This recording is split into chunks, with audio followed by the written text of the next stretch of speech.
ನಮಸ್ಕಾರ. ಸವಿಯಾದ ಭೋಜನಕ್ಕೆ ಸ್ವಾಗತ. ಈ ದಿನ ನಾವು ಅಂಗಡಿಗಳಲ್ಲಿ ಸಿಗುವಂಥ ಬೋರ್ಬನ್ ಬಿಸ್ಕೆಟ್ನ ಮನೆಯಲ್ಲೇ ಹೇಗೆ ಸುಲಭವಾಗಿ ಮಾಡ್ಕೋಬೋದು ಅಂತ ಈ ವಿಡಿಯೋದಲ್ಲಿ ನೋಡೋಣ. ಮೊದಲನೇದಾಗಿ ಬಿಸ್ಕೆಟ್ಗೆ ಹಿಟ್ಟನ್ನು ಕಲಿಸ್ಕೊಳ್ಳೋಣ. ಅದಕ್ಕೆ ಒಂದು ಬಟ್ಲು ತೊಗೊಂಡು ಅದಕ್ಕೆ 1-2 ಟೇಬಲ್ ಸ್ಪೂನ್ ಆಗುವಷ್ಟು ಬೆಣ್ಣೆ, 1/4 ಕಪ್ ಆಗುವಷ್ಟು ಸಕ್ಕರೆ ಪುಡಿನ ಹಾಕ್ಕೊಂಡು ಬೆಣ್ಣೆ ಮತ್ತು ಸಕ್ಕರೆ ಪುಡಿ ಎರಡೂ ಚೆನ್ನಾಗಿ ಮಿಕ್ಸ್ ಆಗೋವರೆಗೂ ಬೀಟರ್ನ ಸಹಾಯದಿಂದ ಚೆನ್ನಾಗಿ ಬೀಟ್ ಮಾಡ್ಕೊಳ್ಳಿ. ಬೆಣ್ಣೆ ಮತ್ತು ಸಕ್ಕರೆ ಪುಡಿ ಎರಡೂ ಕೂಡ ಚೆನ್ನಾಗಿ ಫ್ಲಫಿ ಆಗೋವರೆಗೂ ಚೆನ್ನಾಗಿ ಬೀಟ್ ಮಾಡ್ಕೋಬೇಕು. ಈ ಥರ ಆಳವಾಗಿರುವಂಥ ಬಟ್ಲು ತೊಗೊಂಡು ಅದರಲ್ಲಿ ಹಾಕಿ ಬೀಟ್ ಮಾಡ್ಕೊಳ್ಳಿ. ಇದರಿಂದ ಬೀಟ್ ಮಾಡೋದಕ್ಕೆ ತುಂಬ ಸುಲಭ ಆಗುತ್ತೆ. ಬೀಟರ್ ಇರೋರು ಬೀಟರ್ನಲ್ಲಿ ಮಾಡ್ಕೋಬೋದು, ಬೇಗ ಆಗುತ್ತೆ. ನಾನಿಲ್ಲಿ ವಿಸ್ಕರ್ನ ಸಹಾಯದಿಂದನೇ ಮಾಡಿಕೊಂಡು ತೋರಿಸ್ತಾ ಇದ್ದೀನಿ. ಈ ರೀತಿ ಚೆನ್ನಾಗಿ ಬೆಣ್ಣೆ ಮತ್ತು ಸಕ್ಕರೆ ಪುಡಿ ಎಲ್ಲ ಚೆನ್ನಾಗಿ ಮಿಕ್ಸ್ ಆಗೋ ರೀತಿ ಚೆನ್ನಾಗಿ ಒಂದು 2-3 ನಿಮಿಷ ಆಗೋಷ್ಟು ಬೀಟ್ ಮಾಡ್ಕೊಳ್ಳಿ. ಈಗ ಅದಕ್ಕೆ 1-2 ಟೇಬಲ್ ಸ್ಪೂನ್ ಆಗೋಷ್ಟು ಕೋಕೋ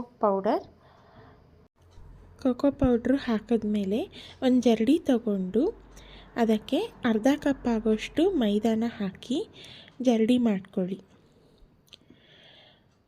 ಮೈದಾನ ಜರಡಿ ಮಾಡಿ ಹಾಕ್ಕೊಂಡ್ಮೇಲೆ ಅದರಲ್ಲಿ ಬರೋ ಲಂಪ್ಸನ್ನು ಹಾಕಕ್ಕೆ ಹೋಗಬೇಡಿ, ಪಕ್ಕಕ್ಕೆ ತೆಗೆದಿಡಿ. ಈಗ ಮೈದಾ ಜರಡಿ ಆಡಿದ್ಮೇಲೆ ಅದಕ್ಕೆ ಒಂದು ಚಿಟಿಕೆ ಆಗೋಷ್ಟು ಉಪ್ಪು, ಅರ್ಧ ಟೀ ಸ್ಪೂನ್ ಆಗೋಷ್ಟು ಬೇಕಿಂಗ್ ಪೌಡರ್ನ ಹಾಕೋತಾ ಇದ್ದೀನಿ. ಹಾಕ್ಕೊಂಡು ಈಗ ಲೈಟ್ ಹ್ಯಾಂಡೆಡಾಗಿ ಇವೆಲ್ಲನೂ ಬೆಣ್ಣೆ ಜೊತೆಗೆ ಮಿಕ್ಸ್ ಮಾಡ್ಕೊಳ್ಳಿ. ಯಾವುದೇ ಕಾರಣಕ್ಕೂ ಹಿಟ್ಟನ್ನು ನಾದಿ ಕಲಸೋಕ್ಕೆ ಹೋಗಬೇಡಿ, ಚಪಾತಿ ಹಿಟ್ಟಿನ ಥರ ನಾದಕ್ಕೆ ಹೋಗಬಾರ್ದು. ಕಲಿಸ್ಕೊಂಡು ಆ ಬೆಣ್ಣೆ ಇರೋದ್ರಲ್ಲೇನೆ ಇನ್ ಕೇಸ್ ಬೇಕು ಅನಿಸಿದ್ರೆ 1-2 ಟೀ ಸ್ಪೂನಷ್ಟು ಹಾಲನ್ನು ಹಾಕ್ಕೊಂಡು ಚಪಾತಿ ಹಿಟ್ಟಿನಗಿನ್ನ ಸ್ವಲ್ಪ ಮೆದುವಾಗಿ ಬರೋ ರೀತಿಯಾಗಿ ಕಲಿಸ್ಕೊಳ್ಳಿ. ಯಾವುದೇ ಕಾರಣಕ್ಕೂ ಹಿಟ್ಟನ್ನು ನಾದಕ್ಕೆ ಹೋಗಬೇಡಿ, ನಾದೋದ್ರಿಂದ ಬಿಸ್ಕೆಟ್ಸು ಚೆನ್ನಾಗಿ ಬರೋದಿಲ್ಲ.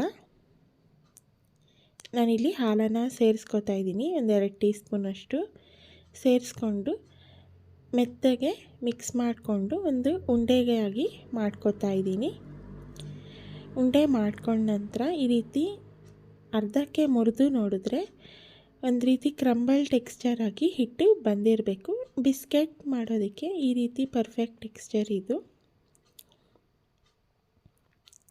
ಈ ರೀತಿ ಕಲಿಸ್ಕೊಂಡ್ಮೇಲೆ ಒಂದು ಪಕ್ಕಕ್ಕೆ ಇಡಿ ಹಿಟ್ಟನ್ನು. ಈ ವಿಡಿಯೋ ನಿಮಗೆ ಇಷ್ಟ ಆದರೆ ಲೈಕ್ ಮಾಡಿ, ಶೇರ್ ಮಾಡಿ.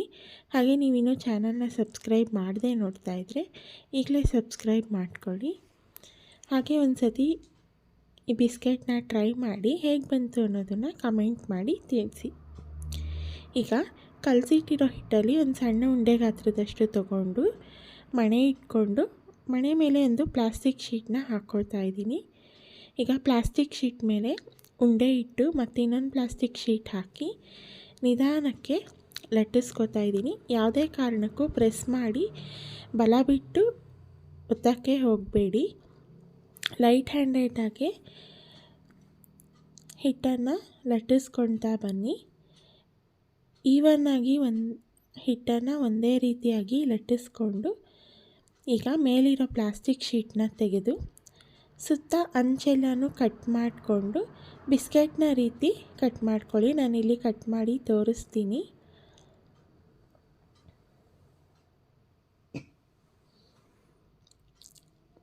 ಹೀಗೆ ರೆಕ್ಟ್ಯಾಂಗ್ಯುಲರ್ ಶೇಪಾಗಿ ಕಟ್ ಮಾಡಿಕೊಂಡು ಸೈಡಲ್ಲಿರೋ ಅಂಚನ್ನೆಲ್ಲ ತೆಗೆದಿಡಿ.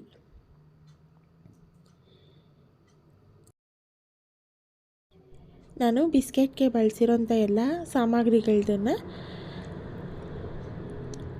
ಅಳತೆ ಪ್ರಕಾರವಾಗಿ ಡಿಸ್ಕ್ರಿಪ್ಷನ್ ಬಾಕ್ಸ್ನಲ್ಲಿ ಹಾಕಿರ್ತೀನಿ, ಒಂದು ಸತಿ ಚೆಕ್ ಮಾಡಿ ಅಲ್ಲೂ ಕೂಡ.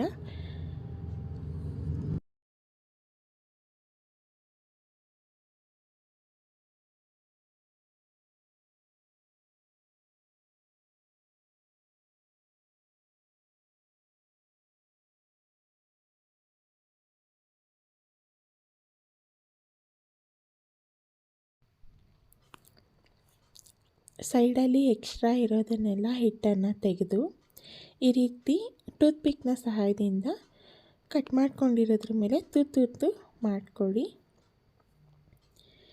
ಈ ರೀತಿ ತೂತು ಮಾಡಿದ ನಂತರ ಎಲ್ಲ ಬಿಸ್ಕೆಟ್ ಮೇಲೂ ಈಗ ಇದನ್ನು ಕುಕ್ ಮಾಡೋದಕ್ಕೆ ಇಡೋಣ. ಈಗ ಬಿಸ್ಕೆಟ್ನ ಬೇಯಕ್ಕೆ ಇಡೋಕ್ಕೆ ಮುಂಚೆ ಮೊದಲು ಒಂದು ಕುಕ್ಕರ್ನ 5 ನಿಮಿಷ ಮುಂಚೆನೇ ಪ್ರೀ ಹೀಟ್ ಮಾಡ್ಕೋಬೇಕು. ಒಂದು ಕಡೆ ಪ್ರೀ ಹೀಟ್ ಮಾಡೋದಕ್ಕೆ ನಾನು ಆಲ್ರೆಡಿ ಕುಕ್ಕರ್ನ ಇಟ್ಟಿದ್ದೀನಿ. ಈಗ ಈ ರೀತಿ ಎಲ್ಲನೂ ತೂತು ಮಾಡ್ಕೊಂಡ ನಂತರ ಒಂದು ಪ್ಲೇಟ್ಗೆ 1 ಟೀ ಸ್ಪೂನ್ ಆಗೋಷ್ಟು ತುಪ್ಪ ಹಾಕಿ ತುಪ್ಪನ ನೀಟಾಗಿ ತಟ್ಟೆಗೆ ಸವರ್ಕೊಳ್ಳಿ. ತುಪ್ಪ ಚೆನ್ನಾಗಿ ಸವರಿದ ನಂತರ ಅದರ ಮೇಲೆ 1 ಟೀ ಸ್ಪೂನ್ ಆಗೋಷ್ಟು ಮೈದಾ ಹಾಕಿ ಚೆನ್ನಾಗಿ ಸುತ್ತಕ್ಕೂ ತುಪ್ಪದ ಮೇಲೆಲ್ಲ ಕೋಟ್ ಆಗೋ ರೀತಿ ಡಸ್ಟ್ ಮಾಡಿಕೊಂಡು ಎಕ್ಸ್ಟ್ರಾ ಇರೋ ಮೈದಾನೆಲ್ಲನೂ ಪಕ್ಕಕ್ಕೆ ತೆಗೆದಿಟ್ಬಿಡಿ. ಈ ರೀತಿ ಕುಕ್ಕರ್ನಲ್ಲೇ ತುಂಬ ಸುಲಭವಾಗಿ ಬಿಸ್ಕೆಟ್ನ ಮಾಡ್ಕೋಬಹುದು. ಒಂದು ಸತಿ ರೆಸಿಪಿನ ಟ್ರೈ ಮಾಡಿ.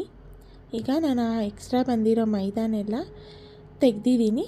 ಈಗ ಕಟ್ ಮಾಡಿ ಇಟ್ಕೊಂಡಿರೋಂಥ ಬಿಸ್ಕೆಟ್ಗಳನ್ನ ಒಂದೊಂದಾಗಿ ತೆಗೆದು ನಿಧಾನವಾಗಿ ನಾನಿಲ್ಲಿ ತಟ್ಟೆನಲ್ಲಿ ಸ್ವಲ್ಪ ದೂರದಲ್ಲಿ ಹಾಕ್ಕೊಳ್ತಾ ಬರ್ತಾಯಿದ್ದೀನಿ. ಈ ರೀತಿ ಎಲ್ಲ ಬಿಸ್ಕೆಟ್ನೂ ಜೋಡಿಸ್ಕೊಂಡ ನಂತರ 5 ನಿಮಿಷಕ್ಕೆ ಮುಂಚೆನೇ ಕುಕ್ಕರ್ನ ಪ್ರೀ ಹೀಟ್ ಮಾಡ್ಕೊಂಡಿರೋದಕ್ಕೆ ಒಂದು ರಿಂಗ್ ಇಟ್ಟು ಅದರ ಮೇಲೆ ಈ ಪ್ಲೇಟ್ನ ಇಡಿ.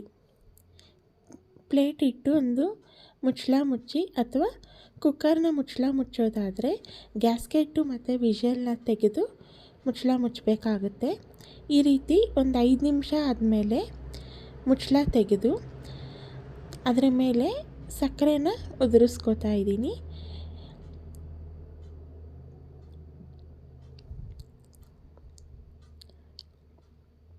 ಈ ರೀತಿ ಎಲ್ಲ ಬಿಸ್ಕೆಟ್ಸ್ನ ಮೇಲೂ ಸಕ್ಕರೆನ ಸ್ವಲ್ಪ ಉದುರಿಸ್ಕೊಂಡು ಇನ್ನೊಂದು 5 ನಿಮಿಷ ಕುಕ್ ಮಾಡಿದ್ರೆ ಬಿಸ್ಕೆಟ್ಸು ರೆಡಿಯಾಗಿರುತ್ತೆ. ಈಗ 5 ನಿಮಿಷ ಆದಮೇಲೆ ತೆಗಿತಾ ಇದ್ದೀನಿ. ನೋಡಿ, ಈಗ ಆಲ್ರೆಡಿ ಬಿಸ್ಕೆಟ್ಸ್ ಎಲ್ಲ ಕುಕ್ ಆಗಿದೆ ಚೆನ್ನಾಗಿ. ಈಗ ಇದನ್ನು ಹುಷಾರಾಗಿ ತೆಗೆದು ಒಂದು ತಟ್ಟೆಗೆ ಇಡಿ. ಎಲ್ಲ ಬಿಸ್ಕೆಟ್ಸು ಇದೇ ರೀತಿ ಕಟ್ ಮಾಡಿ ಬೇಯಿಸಿ ಇಡಿ. 10 ನಿಮಿಷ ಬೇಕಾಗುತ್ತೆ. ಬಿಸ್ಕೆಟ್ ಪೂರ್ತಿ ತಣ್ಣಗಾಗಬೇಕು. ಈಗ ಕ್ರೀಮ್ ಮಾಡ್ಕೊಳ್ಳೋಣ ಬಿಸ್ಕೆಟ್ನ ಮಧ್ಯೆ ಹಾಕೋದಕ್ಕೆ. ಈಗ ಮತ್ತೊಂದು ಬಟ್ಲು ತೊಗೊಂಡು ಅದಕ್ಕೆ ಒಂದು 2 ಟೇಬಲ್ ಸ್ಪೂನ್ ಆಗೋಷ್ಟು ಬೆಣ್ಣೆ ಮತ್ತು 1/4 ಕಪ್ನಷ್ಟು ಸಕ್ಕರೆ ಪುಡಿನ ನಾನಿಲ್ಲಿ ಬಳಸ್ತಾ ಇದ್ದೀನಿ. ಸಕ್ಕರೆ ಪುಡಿ ಸ್ವಲ್ಪನೇ ಸೇರಿಸ್ಕೊಂಡು ಚೆನ್ನಾಗಿ ಬೀಟ್ ಮಾಡ್ಕೊಳ್ಳಿ. ಇದು ಫ್ಲಫಿಯಾಗಿ ಬರೋ ರೀತಿಯೇ ಮತ್ತು ಬಿಸ್ಕೆಟಿಗೆ ಫಸ್ಟು ಹೇಗೆ ಬೀಟ್ ಮಾಡ್ಕೊಂಡ್ವೋ ಅದೇ ರೀತಿ ಇದನ್ನು ಬೀಟ್ ಮಾಡ್ಕೋಬೇಕು. 1/4 ಕಪ್ಪು ಸಕ್ಕರೆ ಪುಡಿನ 2 ಟೇಬಲ್ ಸ್ಪೂನ್ ಬೆಣ್ಣೆ ಜೊತೆಗೆ ಚೆನ್ನಾಗಿ ಬೀಟ್ ಮಾಡ್ಕೊಬೇಕು. ಒಂದು 5 ನಿಮಿಷದ ಗಂಟ ಚೆನ್ನಾಗಿ ಬೀಟ್ ಮಾಡೋದ್ರಿಂದ ಕ್ರೀಮ್ ಕೂಡ ಗಟ್ಟಿಯಾಗಿ ಬರುತ್ತೆ. ಈ ರೀತಿ ಚೆನ್ನಾಗಿ ನಾನಿಲ್ಲಿ ಬೀಟ್ ಮಾಡಿದ್ದೀನಿ. ಈಗ ಇದು ಬೀಟ್ ಮಾಡಿದ ನಂತರ ಅದಕ್ಕೆ 1 ಟೇಬಲ್ ಸ್ಪೂನ್ ಆಗೋಷ್ಟು ಕೋಕೋ ಪೌಡ್ರನ್ನು ನಾನಿಲ್ಲಿ ಹಾಕೋತಾ ಇದ್ದೀನಿ. ಕೋಕೋ ಪೌಡ್ರು ಹಾಕಿ ಚೆನ್ನಾಗಿ ಇನ್ನೊಂದು ನಿಮಿಷ ಮಿಕ್ಸ್ ಮಾಡಿದ್ರೆ ಬಿಸ್ಕೆಟ್ನ ಮಧ್ಯೆ ಹಾಕೋದಕ್ಕೆ ಕ್ರೀಮು ರೆಡಿಯಾಗಿರುತ್ತೆ.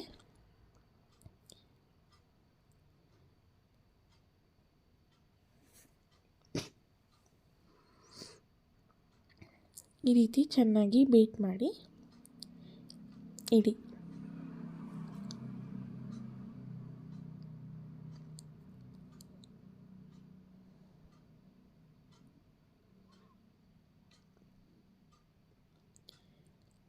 ಈಗ ಬೇಯಿಸಿ ಇಟ್ಕೊಂಡಿರೋಂಥ ಎಲ್ಲ ಬಿಸ್ಕೆಟ್ಸು ಪೂರ್ತಿ ತಣ್ಣಗಾಗಿರುತ್ತೆ. ಈಗ ಅದನ್ನು ಒಂದೊಂದಾಗಿ ತಗೊಂಡು 1 ಸ್ಪೂನಿನ ಸಹಾಯದಿಂದ ಒಳಭಾಗಕ್ಕೆ ಕ್ರೀಮ್ನ ಸವರಿ ಮತ್ತೊಂದು ಬಿಸ್ಕೆಟ್ನಿಂದ ಮುಚ್ಚಿ ಇಡಿ. ಈ ರೀತಿ ಒಂದೊಂದು ಟೀ ಸ್ಪೂನಷ್ಟು ಕ್ರೀಮನ್ನು ತಗೊಂಡು ಒಂದು ಬಿಸ್ಕೆಟ್ ಮೇಲೆ ಸವರಿ ಇನ್ನೊಂದು ಬಿಸ್ಕೆಟ್ನಿಂದ ಮುಚ್ಚಿದ್ರೆ ಬೋರ್ಬನ್ ಬಿಸ್ಕೆಟ್ನ ಮನೆಯಲ್ಲೇ ರೆಡಿ ಮಾಡ್ಕೋಬೋದು. ತುಂಬಾ ರುಚಿಯಾಗಿ ಸುಲಭವಾಗಿ ಕೂಡ ನಾವು ಮನೆಯಲ್ಲೇ ಮಾಡ್ಕೋಬೋದು. ಒಂದು ಸತಿ ರೆಸಿಪಿನ ಟ್ರೈ ಮಾಡಿ ಹೇಗೆ ಬಂತು ಅನ್ನೋದನ್ನು ಕಮೆಂಟ್ ಮಾಡಿ ತಿಳಿಸಿ.